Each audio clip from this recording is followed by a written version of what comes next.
কেন্দ্রের বিজেপি সরকারের নয়া পরিবহন নীতির প্রতিবাদে মালদায় গর্জে উঠলেন বাম পরিবহন ইউনিয়নের সদস্যরা। সিটু অনুমোদিত মালদা জেলা পরিবহন শ্রমিক ইউনিয়ন এবং West Bengal road transport workers federation banner নিয়ে বুধবার পথ অবরোধ করলেন মালদা শহরের রথবাড়ি মোড়ে। কেন্দ্রীয় সরকার এক নয়া পরিবহন নীতি কার্যকর করতে উদ্যোগী হয়েছে, যার নাম ভারতীয় ন্যায় সংহিতা। ন্যায় সংহিতা 106/2 ধারা অনুসারে কোনো ট্রাক বা বাণিজ্যিক গাড়ি চালকের হাতে হিট অ্যান্ড রান অর্থাৎ পথ দুর্ঘটনার কারণ মৃত্যু হলে চালকের জেল এবং জরিমানা দুটোই হবে। কেন্দ্রীয় সরকারের এই নয়া পরিবহন নীতির বিরুদ্ধে দেশ জুড়ে আন্দোলনে নেমেছেন ট্রাক এবং গাড়ি চালকরা। আন্দোলন থেকে পিছিয়ে নেই মালদাও। বুধবার সিটু অনুমোদিত পরিবহন শ্রমিক ইউনিয়ন এবং West Bengal road transport workers ফেডারেশনের নেতাকর্মীরা যৌথভাবে মালদায় পথে নামেন। শহরের প্রাণকেন্দ্র রথবাড়িতে পথ অবরোধ করেন এবং কেন্দ্রীয় সরকারের নয়া পরিবহন নীতির বিরুদ্ধে গর্জে ওঠেন। এদিনের এই আন্দোলনের নেতৃত্ব দেন সিটু নেতা কৌশিক মিশ্র, নুরুল ইসলাম সহ অন্যান্যরা। নয়া সংহিতা আইনের নামে 106(1) এবং 2 ধারাতে হিট অ্যান্ড রান মামলাতে তারা বলেছে যে আজকে যদি দুর্ঘটনা ঘটে যায় তাহলে ড্রাইভারের 10 লক্ষ টাকা জরিমানা হবে এবং 7 বছরের জেল হবে। আর যদি আপনি জরিমানা দিতে না পারেন তাহলে আরো 3 বছর 10 বছরের জেল হবে। সরকারি গাড়ি চালাতে গেলেও তৃণমূলের সরকার বাঁচাতে পারবে না, কারণ তৃণমূলের সরকার হচ্ছে এই আইনের বিরোধিতা করছে না। তৃণমূলের সরকার এই আইনের বিরোধিতা করছে না। যারা সরকারি বাস চালাচ্ছেন আর যারা বেসরকারি গাড়ি চালাচ্ছেন তাদেরকেও বলছি, কিসের তাড়াহুড়া? যাত্রী সাধারণকে বলুন যে নেমে যান, আমাদেরকে বিক্ষোভ দেখাতে দিন। গোটা দেশ জুড়ে ড্রাইভারদের আন্দোলন চলছে। পেট্রোল পাম্পে জ্বালানি ভরার জন্য অয়েল ট্যাঙ্কাররা আসছে না, অয়েল ট্যাঙ্কারদের চালকরা ধর্মঘট করেছে। গোটা দেশ জুড়ে ড্রাইভাররা রাস্তায় নেমেছে।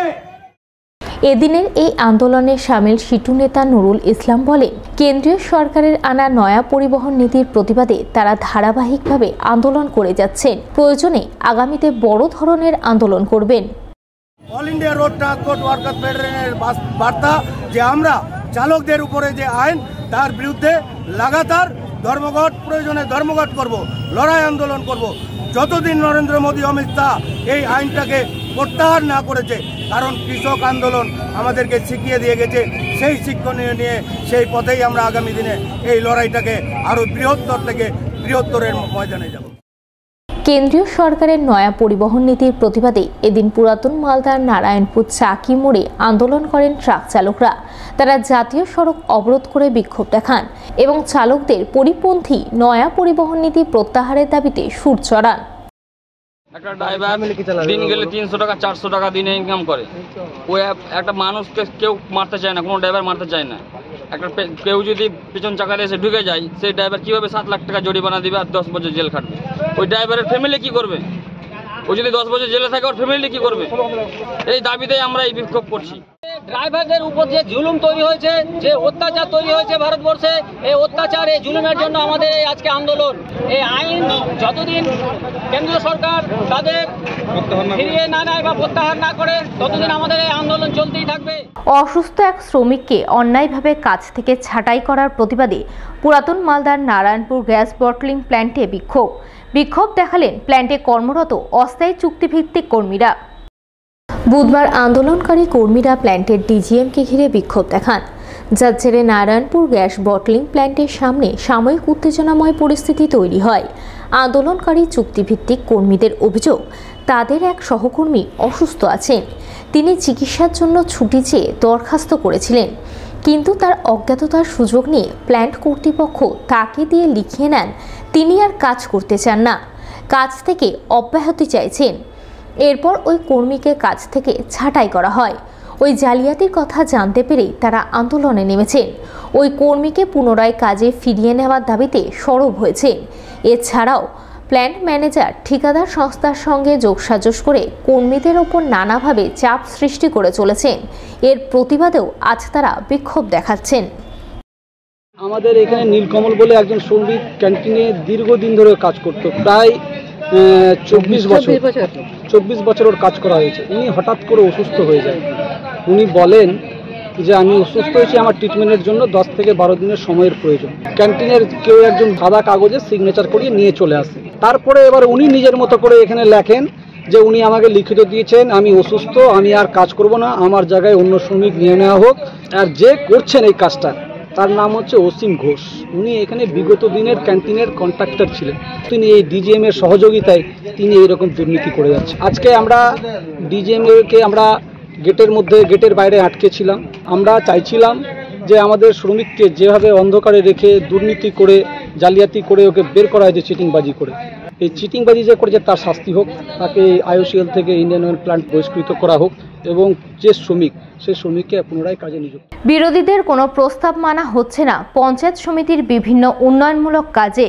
বুধবার এমনটাই অভিযোগ তুলে বিরোধীদের দাবিতে মান্যতা দেওয়ার দাবি জানিয়ে কালিয়াচক 1 নম্বর ব্লকের বিডিওর সঙ্গে দেখা করলেন দক্ষিণ মালদার কংগ্রেস সাংসদ আবু হাসেন খান চৌধুরী।